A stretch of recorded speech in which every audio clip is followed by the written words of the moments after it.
Hello and good evening. A very warm welcome to everyone to the IELTS webinar. Nurses, don't take IELTS before you have tried the strategy. Proudly brought to you by Global Nurse Force Career Pathways in collaboration with Specialist Language Courses or SLC. So, whether you are attempting IELTS for the first time or you have attempted it before, you are in the right place because in this session, we will be discussing a few strategies in detail that will help you to ace the exam. So, before we move on to the actual session, I would like to take a few moments to introduce Global Nurse Force Career Pathways. All right, so Career Pathways is the training and development division of Global Nurse Force. We are a globally recognized leader in healthcare recruitment. Our headquarters is in Southern California, and we have offices in the UK, India, and the UAE. And we are providing training and recruitment assistance to healthcare professionals across the UK, USA, Germany, Ireland, and Singapore. So we are offering training programs including IELTS, OAT, PTE, German, NCLEX RN, CBT, and interview training. Along with our training programs and our 20 plus years of experience in this field, we have placed over 20,000 healthcare professionals all over the world as we are partnered with 250 plus hospitals globally.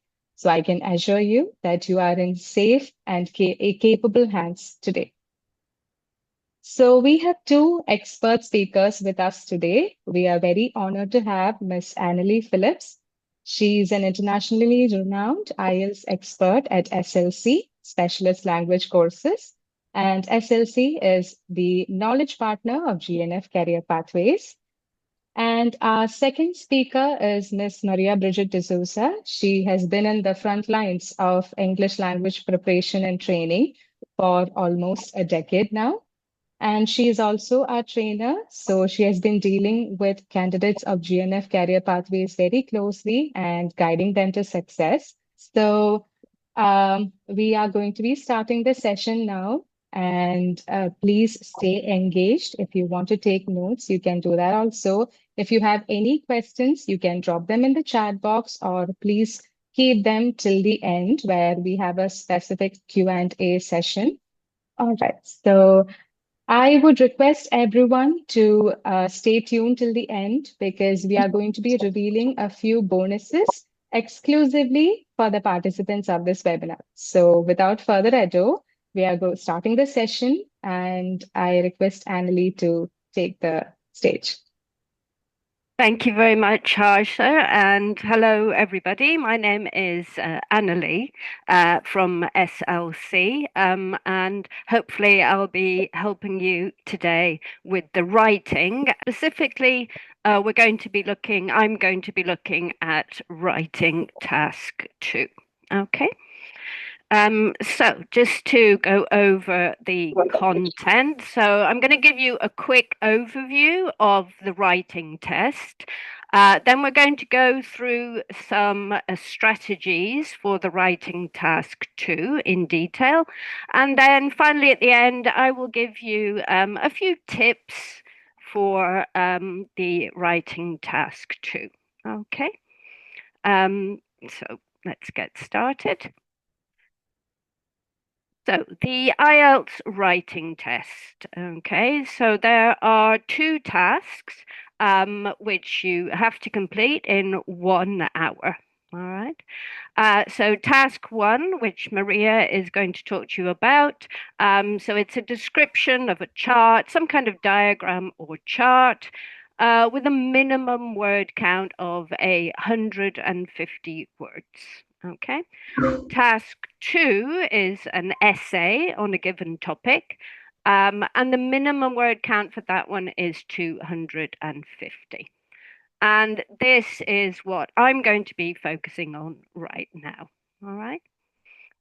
Before we go into the strategies, I'm just going to give you a quick overview of the marking criteria. So you get a score from 0 to 9, and then the actual score that you get is an average of the 4 scores. Okay.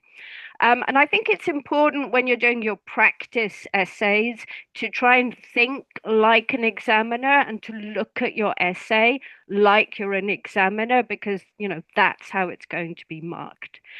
So in terms of task 2, task response. So this is that the essay is relevant and complete, and I will explain a little bit more in a moment about what I mean by complete, or what IELTS means by complete. The point of view in the conclusion needs to be clear, and you need to have a number of arguments in the body. Okay, not too few, not too many. The next one is coherence and cohesion, which is basically organization.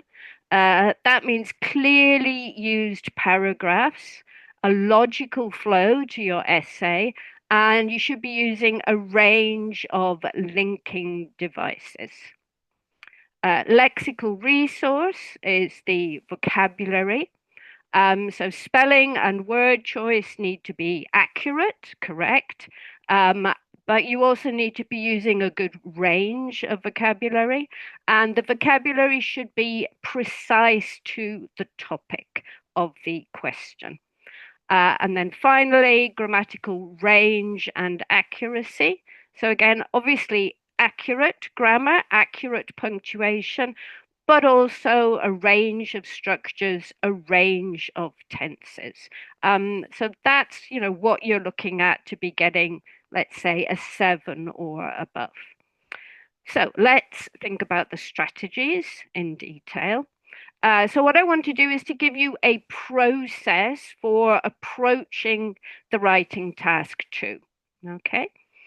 So step 1 is that you need to read the question very carefully. Don't be too fast with that. And you're going to decide 2 things. What kind of essay is it? And what needs to be included? And you need to do this first before you do anything else. Very, very important. The second step then is to make a paragraph plan with your main ideas. And I will go through all of these steps in detail in a moment. Okay. Once you've made your paragraph plan, then you can write your essay using the correct structure, which again, I will go over in a moment. And then finally, if you have time, hopefully at the end, you will have a few minutes just to check for errors, to read through to make sure it makes sense. Okay. And I really want to highlight, the really key thing here is that you make this paragraph plan. And I think sometimes candidates think, oh, I don't have time to make a plan. I need to start writing immediately. But actually, it will save you time in the end. So please don't skip that step. Okay. So the first thing we talked about in step 1, decide what kind of essay it is. So I've got the 4 main types here. Advantages and disadvantages is very common. The problem solution essay, where you need to give the causes and solutions to a current problem. Discussion essays and opinion essays. Okay. So let's focus on step 1. Okay. So I've got a couple of examples to use here, hopefully to make this clearer. So you can just quickly read that to yourselves. But you can see I've bolded the question. The question is discuss both sides and give your own opinion. So we know from that that this is a discussion essay. What do we need to include? Very important. We need to talk about, write about both sides, both opinions. Okay. Then it's a complete essay. All right. I've got another example here for you. Okay. So again, just have a read of this yourself. The topic is too much traffic, and we can see from the language there that this is a problem solution essay. So what do you need to include? You need to include causes and solutions. And something very, very important that sometimes is missed. Um, the question is asking, what should companies and governments do? That means that when you write your essay, you need to have at least one solution for companies and one solution for governments. And if you don't do that, it's not a complete essay. And that's where you can lose marks. So when we're talking about complete essay and we're talking about what needs to be included, please do look and see if there are different aspects that you need to write about. Okay, so that's our first step. What kind of essay is it? Very important. What do I need to include? Our second step then is to make the paragraph plan with your main ideas, just a few keywords. That's all we're looking at here. So again, using this same example, the problem solution essay that we looked at a moment ago. So what I'm going to do, what I'm going to do on the paper is I make a very quick table, and I have cause one and its solution, which in this case is for the government, and then cause two with its solution, which is for the companies. Okay, so why is it so important to do a paragraph plan? Firstly, you have your content ready. You don't need to think about content when you're writing. Secondly, you have your paragraph plan. So we have there two body paragraphs. Okay. And thirdly, you can see very quickly that you have covered everything that you need to write about. Okay. Very, very important. And then also very important to stick to the plan when you've written it. Okay. So step three was to write about the essay using the correct structure. So no matter what kind of essay it is, the structure is going to be the same. So we have an introduction, we have usually two body paragraphs, and then a conclusion. Okay, maybe sometimes three body paragraphs, but usually two will be fine. Okay. So let's look at these one by one. So in terms of the introduction, okay, we have some elements that we should include. And if you have this kind of template, then I think you can start the essay more quickly. So in the introduction, we want to include a background statement introducing the topic. We want to paraphrase the question, showing that we've understood what kind of essay it is. And then we will finish with either an outline statement, which means you say what you're going to do in the essay, or a thesis statement, which is your own opinion. Okay. So again, using that same example of the problem solution essay, for example, we can see this would be a good introduction that would cover everything you need. So I've introduced the topic. I've paraphrased the question by using reasons rather than causes, measures rather than solve or solutions. And in this case, I've done an outline essay, okay, which works well with the problem solution one. If we want to have a look at another example, so again, this is the one that we looked at before. It's a discussion essay regarding social media. So in terms of my introduction, I introduce the topic, I paraphrase the question. So you can see there that I'm using different synonyms or different word forms. And then because this is a discussion essay, I'm going to finish with a thesis statement. Okay, not very long. Introductions should be fairly short. All right.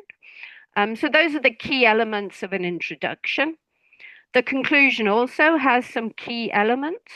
So we always need to begin with a conclusion linking phrase. You need to put your own opinion for all kinds of essays. And a nice thing that you can include in your conclusion, which means that you're not just repeating the body, is future scenario. How do we expect this to look in the future? So for the traffic problem, again, if we have a look, I have my conclusion phrase, I have my opinion phrase, and then I have this positive, this optimistic scenario for the future. So I'm not adding a new argument, but I am saying something that I haven't said before. Okay. And then if we think about the body, so the logical paragraphs, so focusing really on coherence and cohesion here, being written on. So some key things to think about in terms of coherence and cohesion, okay? Um, so every sentence should have a purpose. This is very, very important, and I think a lot of candidates don't think like this, but you should be able to say what the purpose of each sentence is. And I will show you an example of that in a moment. Then every sentence needs to link to the previous one. So we have that logical flow, and we do that by using linking devices both at the beginning of the paragraph and within the paragraph. Okay. So if we think about, again, a sort of flow chart, so we have our two arguments in each body paragraph.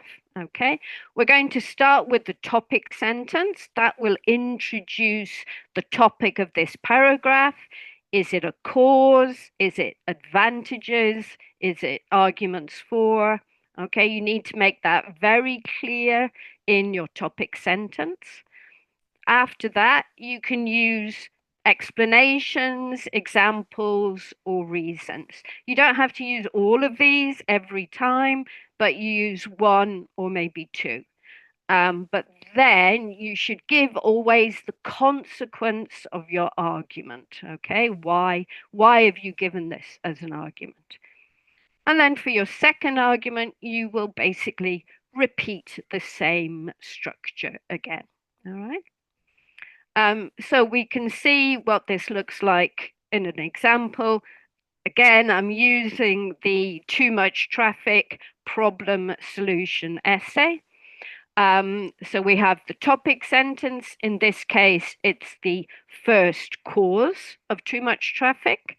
Then I explain in a bit more detail why this is causing the problem.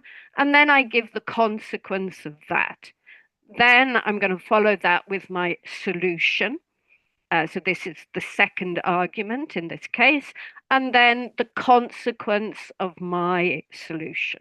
Okay, so that means, again, every sentence has a purpose. It's an example, it's a consequence, it's a reason, and every sentence is linked to the one before and after.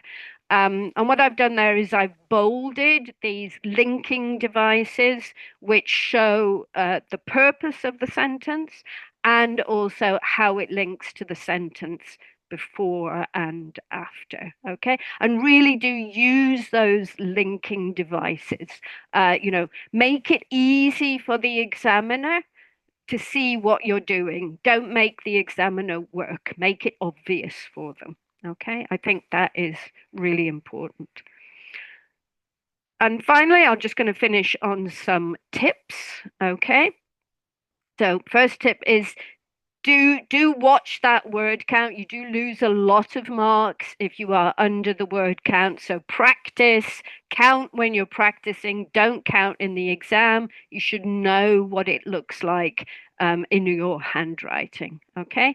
Be very careful that all of the vocabulary and all of the language that you are using is only academic English, nothing informal. Okay. Um, just to say it again, because it is so important, make a paragraph plan before you start. It makes such a difference. Okay. Make sure you vary your vocabulary and grammar, using synonyms, but not just synonyms. I think sometimes candidates struggle or they overdo the synonyms. They're trying too hard to find another way of saying it. Remember that you can also vary the grammar, you can change the form of the word. That is all variety. That is all showing the examiner that you can use English, manipulate English. So don't focus too strictly just on the synonyms, okay? And link everything as clearly as you can. As I said, make it obvious. And finally, practice all the different essay types. The more familiar you are, obviously, the easier that it is going to be. Okay. So that's everything for me. I understand we're doing question and answer at the end, so I will stop sharing my screen there, and thank you. Thank you, Annalie. Thank you for your insights. And as she rightly mentioned, we'll be taking any questions for her at the end. So please note them down. Now, over to you, Maria. Thank you, Harsha. Thanks a lot. So I hope everyone had a lot of points here. I hope you all made your notes. So here we're going to actually talk about the task one. So let me just share my screen quickly. I hope my screen is visible for everyone. If it's anything, please do let me know. All right. So we're now looking into the overview part of it, and of course, the different types of task one and the criteria with the writing strategies as well. And we're also just going to look a very small example where I'm going to let you know how we're going to look into it. So now when I spoke about the overview, we already have actually heard from Annalie as well about it. So yes, we have totally of 60 minutes, which has task one and task two.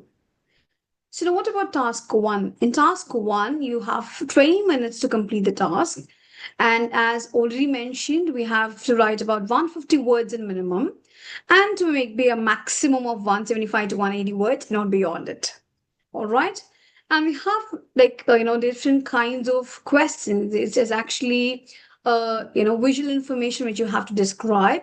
We have a graph, we have a chart, we have map, as well as the process diagram. So there are kind of different kinds of questions which we're going to look into in detail as well. And then we have the main important thing is like we have to actually what we have to do with it. You have to summarize, compare the data, and we also have to report the trends that you can see in the information there. So the different types of questions here. So what are the different types of questions? We have different kinds of pictorial representation. We have a bar chart, we have a line graph, we have a pie chart, we have a table, we have a map, the process diagram, and we also have mixed graphs. What do you mean by mixed graphs? So I can have a combination of a bar chart and a pie chart, a line graph and a table. So there are actually two different charts being mixed. So we call them as a mixed graphs. And then this was already, kind of was mentioned. But here when it comes to task one, what are the main strategies that you can actually follow, okay, and how you can actually get the maximum score or good scores when it comes to your IELTS writing task one. You need to understand what type of visual representation is the question. So what you have to keep in your mind is like whoever is reading your answer should be able to visualize without even looking at the question. So they should be able to get at least the outline, of course, the layout of what you are trying to convey. Second, you have to identify the main trends or the stages that you have it in the process diagram. You need to try to group the similar data points. That's the most important thing. You need to try to group them. And then you should also look into the different range of sentence structures. And then you should avoid completely giving your own opinions and explanations. That should be completely avoided. No opinions. You're not supposed to give your personal opinions here or give detailed explanations. Not at all. And then you have to use a formal language and the objective tone. So, what do you mean by formal language? This is something which you have to understand. You are not writing this a report to your friend or to a known person. You need to ensure this is supposed to be completely in a formal language, a professional language. And you also used to have an objective tone here. So now we're going to look into what exactly our flow of writing is going to be. So as we already seen what kind of paragraphs are going to be there in an essay. Similarly, in your task one, we have the different kinds of paragraphs. What are they? We have introduction, which is the first one. We have to paraphrase the task question. Now, paraphrase actually is a very, very small term that we are using here. You're supposed to rephrase it in your own words. It's very important. The better you want to score, you have to actually use a different range of vocabulary here. Overview tries to summarize the main trends or stages that you actually come across in the graphs. And then you have your body paragraph one, where you're going to group the details, and you have a body paragraph two, where you're going to have the remaining data logically. So you need to understand 3 paragraphs are more than enough for you to actually write a proper report in your task one. So now we're going to look into a sample. Okay. So what is that we're going to look into? This is the overview. This is how the question will look like. You spend about 20 minutes on this task, and the diagram here is going to illustrate the process that is used to manufacture bricks for the building industry. And it also says that summarize information. You see that? You have to summarize information by selecting and reporting the main features and make comparisons. So you have to also make comparisons where it's necessary, where it's relevant. Okay. And you should have a minimum of 150 words. So this is what I was talking about, the picture.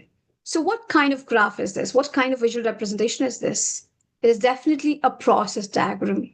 If you can see, there are different steps of process. You have a digger, a metal grid, and the sand water has been added. It's been molded. So you have a lot of things that's been given in this picture. So it's going to be difficult if you have to put everything, all the sample answers together for you. But maybe I can give you maybe a brief about how you can write through. So when I said that, the first paragraph, you're going to actually paraphrase the question. So the question, what does the question talk about? The question talks about the diagram is illustrating the process of a process that is used to manufacture bricks for building industry. So say the first thing is to paraphrase the question. So you can paraphrase this. And the second would be the overview.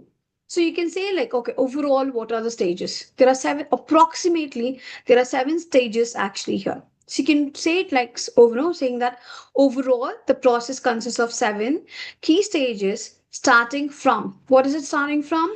It's actually starting from this. You have a digger. That's the first part of it. So you can say it's starting from digger. Okay, so how will you put it across? You can put it across saying that, it's from the excavation of clay. And then you can talk about the last point, which is delivery. You just have to give the overview of it. You don't have to include all the stages when you're talking about the overview. There are 7 different stages.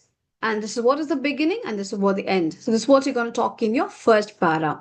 Paraphrase the question, and then you're going to talk about the overview. Then what you're going to talk about in a couple of paragraphs. The next paragraphs, you can actually going to club the information together.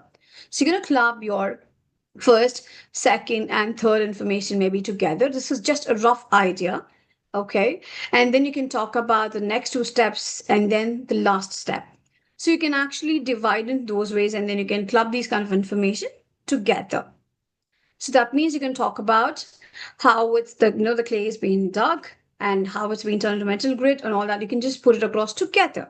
And then you can talk about the final stage there. So you can talk about the final stage. The cool bricks are being packed and then it's being transported for the delivery. So this is how you're going to look into it. So most of the people think that process diagram is one of the complicated question where you don't know or you feel that there is too much of information, because we say that you're not supposed to be giving a lot of detailing information. But yes, you can avoid them. You don't have to give too much of details, but this is how you can go forward with. So how you can go forward with? First thing is like you can actually paraphrase the question, write an overview, like how what kind of stages are there in this, and then you can put the next couple of paragraphs with the stages of it. You can explain the stages of each and every part of it. And now, the most important thing, the vocabulary. Many people actually, think that, okay, I can use the same word throughout. No, as already informed, for essay, how you have to use a different range of vocabulary. Yes, of course. In for task one as well, we have to use a wide range of vocabulary. So when it comes to your describing your trends, you can use like increase, decrease, fluctuate, or plateau. And when you're comparing, you can use higher than, similar to, okay, twice as much, sequencing. And when you're sequencing, you can talk about first, then, subsequently, initially, lately.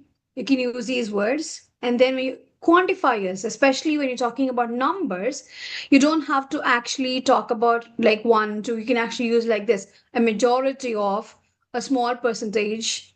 Okay, about next percentage when you're talking about the percentage as its number itself. So you can use these kind of vocabulary. So when you're using these kind of vocabulary, most important, IELTS demands you to have a varied range of vocabulary and grammar, which is very, very important for you to get a better score when it comes to writing, both the task one as well as task two. Main, the most, common mistakes that we all do when we are actually doing our tasks. We give our opinions. Can we give our opinions? You're not supposed to be giving your personal opinions. It is very, very clear that task one demands you to summarize and give what is relevant. That's just the data, representation of what is the data being provided in the question. So you cannot give your personal opinions. Can you describe every small detail? No, you cannot describe every small detail. So you're going to have a bigger amount. Maybe you're going to end up writing more than 200 plus words if you're going to describe every small detail here. So you just have to give the outline of it. As I told you, you have to understand that or remember that when the reader is going to read my task, the reader should be able to give an outline of the image. That's more than enough. If you're writing every detail, you're just going to actually confuse yourself and the reader, and you're going to end up losing your marks. Using informal language. Very important. Kindly use formal language and objective tone. You have to ensure that you're using a proper professional language here. And then not including overview. Most of them I have seen that. When I have been like evaluating, I've seen that lot of uploaded answers. I see that people are missing out on the overview, which is actually a very, very incorrect way of doing it. You are supposed to include an overview of the question that you're writing about. Okay? Ignoring units or time periods. When you're going to ignore units or time periods, the reader will not going to understand what you are talking about. What are you trying to convey? So it's important that you are using the units and time periods appropriately. Do not miss them. Okay. So I've seen that people, when you write about percentage, okay, yeah, I'm repeating the word percentage. Let me just miss it out. But you should understand it's a unit. So you don't have an alternative name for a unit. So you have to write the units there. The practice step. So you all have seen the practices, what is being there for your, essay. Similarly, for a task one also, we have some practices that you have to ensure you're going to take care of. So you have to practice under timed conditions. So you have to set a timer for 20 minutes and you need to ensure that you're completing your task and proofreading your task. Very important. People do not proofread their task. So you have to not just only practice under time conditions, you also should ensure that you are developing a habit of completing your task within the time and proofreading your task to check for any spellings or grammar mistakes. Then please ensure that you go through some study model answers. Again, please do not go ahead with any study materials. Okay, please ensure that you are actually going through the official places, official sites where you can get the information for about. So ensure you're using and you're going through some proper genuine study model answers, especially which is above band 7, and learn linking phrases and varied grammar. So we just have looked across the lexical resource, and we have seen that coherent cohesion as well, how important it is. So very importantly, you have to learn the linking phrases and the varied grammar. At last, kindly review for examiner comments so you can understand what should be done to get your required score. And this also you can only use for official sources. Do not use any other sources. Okay, so now we have come to the last part of it. What are the things that I have to look into it? So I'm just going to give you a proper gist of all everything. So task one is not your opinion based. It's completely a factual and a formal summary. Okay, and you also have to focus on the structure, clarity, and trends. And please do ensure you are practicing regularly, and you also improve your fluency and accuracy. So that's most important. It's just not practicing like, okay, today I practice, maybe after 3 days I come back and it's like, oh my God, I've forgotten it. Do practice regularly. And only then you can improve your fluency and accuracy. And also ensure that you're aiming for clarity in what you're going to write and not with the complexity. People end up using complex sentences and they end up losing their scores. I would advise you, yes, of course, the compound and complex sentences are important for you to write in your IELTS task, but doesn't mean you only use them and which is grammatically incorrect. You can use a combination of simple, complex, and compound sentences, of course. And please ensure you are actually aiming for a score and which has a better clarity in your writing. Okay, so as you all mentioned, we're going to have a Q&A session in some time. So I hope everyone has made notes of it. And if you have any doubts, you can start shooting your questions. Thank you, Maria. So before we move on to the Q&A session, I would like to reveal the bonuses that the attendees of this webinar will be exclusively getting. You can see from the screen, all the attendees of this webinar will be getting these discounts exclusively. So you'll be, if you are enrolling for our IELTS training program, you'll be getting 1,000 rupees off on the 4-week training program, 2,000 rupees off on our 8-week training program. You will be getting 1,000 rupees referral bonus if you are inviting a friend along to join with you. It means once you've enrolled and you have a friend or a colleague who's actually interested to enroll for the same classes, you can refer them to us and you will be receiving 1,000 rupees on their enrollment. Okay. And we will be giving a free exam booster pack for the final last minute IELTS preparation for you as well. So please note the date that the offer is valid till. It is July 15th only. And all the attendees who are enrolling with us for our IELTS training programs up to July 15th will be receiving this offer. One additional information that I would like to share is that we at Global Nurse First Career Pathways, we are a nodal partner of IDP IELTS India. So once you have completed your training for IELTS with us, we can provide you with booking and registration assistance for the exam. And since we are a nodal partner, we do have an additional advantage of having a little bit flexibility when it comes to dates. That is, if a person is actually trying to book the exam by yourself through the website, you will only have access to the days that are available in the website. But if you are booking through a nodal partner like us, then you can expect a little bit of flexibility regarding to when you will be able to take the exam. All right. So please don't miss out on this opportunity. Now we are moving on to the Q&A. So if anyone has any question, you can either drop them in the chat box or you can just unmute your mic and speak up. You can, ask questions about test strategy, the common mistakes, how to handle your nerves. It can be anything related to the IELTS exam, and our expert speakers are here to help you. So please feel free to ask any question that comes to your mind regarding IELTS. All right, so we have a question here in the chat box, and I believe one of our expert speakers can take it. How much time do I need to prepare for IELTS if I'm a little bit weak in English? To be honest, Harsha, it's very hard to give an answer to that because don't know what level you're at now or what you need to achieve. It's going to depend how much time you have available, the resources that you have.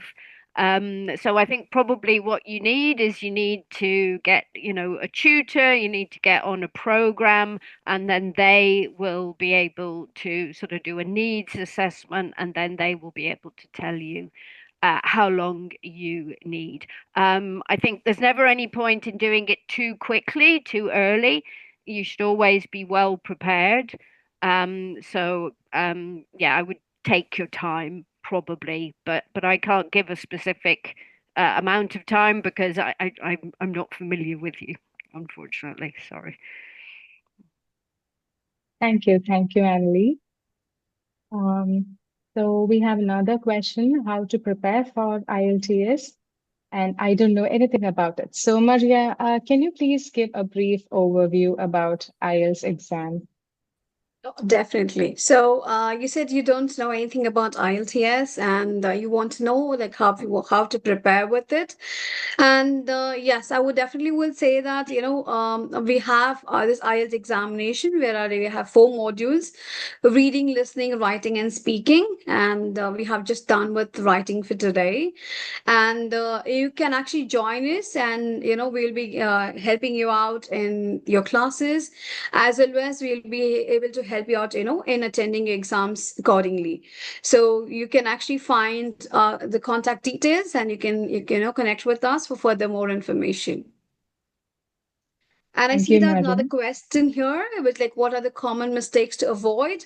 Especially when we talk, when it comes to writing, we have actually given you the complete list of common mistakes that you can avoid. Like when it comes to task one, they are different. When it comes to task two, they are different. The most important thing is like the common for both is like you need to have a varied range of vocabulary and grammar. That's the most important thing. When it comes to task one, please avoid giving your opinions. When it comes to task two, I think Annalie has given you what are the mistakes that you have to avoid and the tips that you have to follow. That's the most important thing. Okay. And Selvum, I see that you wanted to improve on your spelling mistakes because you're a beginner. I would say that, maybe you need to concentrate more on, like I would say the phonetics, because that's what actually will help you to understand the spellings. But which is again, there are certain practices that you have to do. Of course, maybe during our training period, we will actually help you to analyze that and avoid those mistakes. And we see a lot of questions popping in. Okay. And they say, like, how do we know that you're using the correct vocabulary, as I try to use it during my schooling and colleges, but it always disappoints me. All right. So, Amit, to answer to your question, right kind of vocabulary, actually, in our training, we give you kind of maybe not the exact list of vocabulary that you can use, but we actually brush up with the vocabulary as well. And we help you to understand, what can be used, maybe a kind of certain gist about what you can use for your task one and task two. do, which will definitely help you to improvise in your vocabularies. Okay, and from where I can improve my vocabulary, I would say yes, we have some. I would definitely would say you need to check with only with the official websites, like IELTS official website, or we have SLC, our reading platform, where you can get the information. Okay, but I would not suggest you with any other platforms, because we don't know the genuinity of them. I was about to answer the next question, that is IELTS Mhm. reading resources and websites. Well, if anyone would like to have a detailed understanding about this, I would suggest that you join our classes, because we are providing individual training and even training for individual modules as well. So if you find that you're weak in any one of the modules, we'll be able to help you. Or if you require regular training, we have training in flexible timings for all the modules, including the whole exam prep. So please feel free to reach out to us to the number given in the chat box, and we will definitely be getting in touch with you and providing you with the necessary assistance. All right. So the next question is, can you give tips for reading passages? Would one of you like to answer? Just before coming to the reading tips, there was just a couple of things I wanted to say about the vocabulary. So Cambridge have a book called Vocabulary for IELTS, which is a really, really good resource for that kind of academic vocabulary that you need. So I would certainly look at that. They also have a book called Common Mistakes at IELTS. These are all really, really good resources. They are from Cambridge. And also the academic word list. So if you just Google the academic word list, that is a really good resource which gives you a whole host of academic language in the different word formations that you can use. So I would definitely recommend those two or three resources that I just mentioned. Um, in terms of the reading tips, but I think there will be other webinars on reading, which because it's a very big area. Um, but one of the most important things with the reading is the synonyms and paraphrasing. So you're always looking for the paraphrase, you are always looking for the synonym. Um, there are three main skills you need for reading: skim reading, so being able to read very quickly or look at something very quickly and say what the main idea is, and scanning for keywords. Keywords are usually numbers and names because they're easy to spot. And these are the kind of things you need to practice as well as doing past papers. So, with any kind of article, you can practice summarizing paragraphs, practice scanning for keywords. Those are the key skills you're going to need. All right. So I can see a question, a response from Cleophas. So many questions I still have. So where can I reach? Well, we are texting our contact number in the chat box. So you can just reach out to us, and you can just drop a hi, and we'll definitely be following you up. So I will be taking one last question. If anyone has a question, please go ahead. Harsha, I got a question from a candidate, and the question is, do we have any platform where we can practice for IELTS and track our progress? That is the question. Yeah. Yes, yes. I think Annalie would be perfect to answer this question. So I'm a little confused by the question. Is they asking a platform with career pathways or more generally? They're basically asking if we are providing a platform, and yes, we are collaborated with SLC. So you will be definitely getting practice questions and answers, sectional tests, mock tests through SLC. So if you are enrolling for our training, you will be given free 24-hour access to this platform, where you will be able to log in anytime and complete these exercises. And our trainers will be able to guide you on how to use the platform, how to use it efficiently for your prep. So, yes. Yeah. Would you like to add something?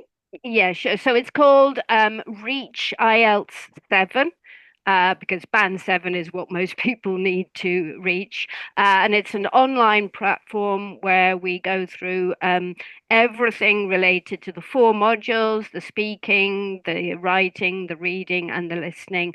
There are tips, there are practice exercises, there are videos, there are practice tests as well that you can do. You can record yourself speaking. So it covers basically, everything related to the IELTS test.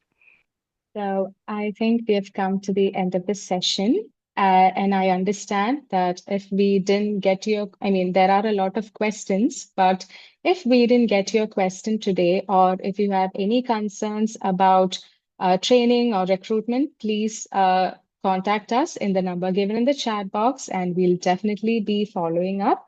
So thank you all for your active participation, and a huge thank you to our expert speakers, Annalie and Maria, and to all of you who attended once again.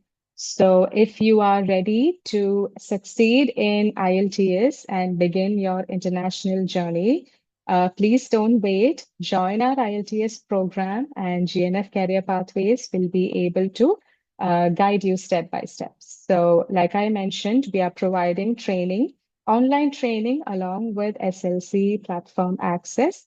And we have individual training available, individual module training available, along with regular training. And once again, I'm reminding you of all the offers that we have given to all the webinar attendees. So please reach out to us for any assistance regarding IELTS. All right. So once again, thank you all for joining.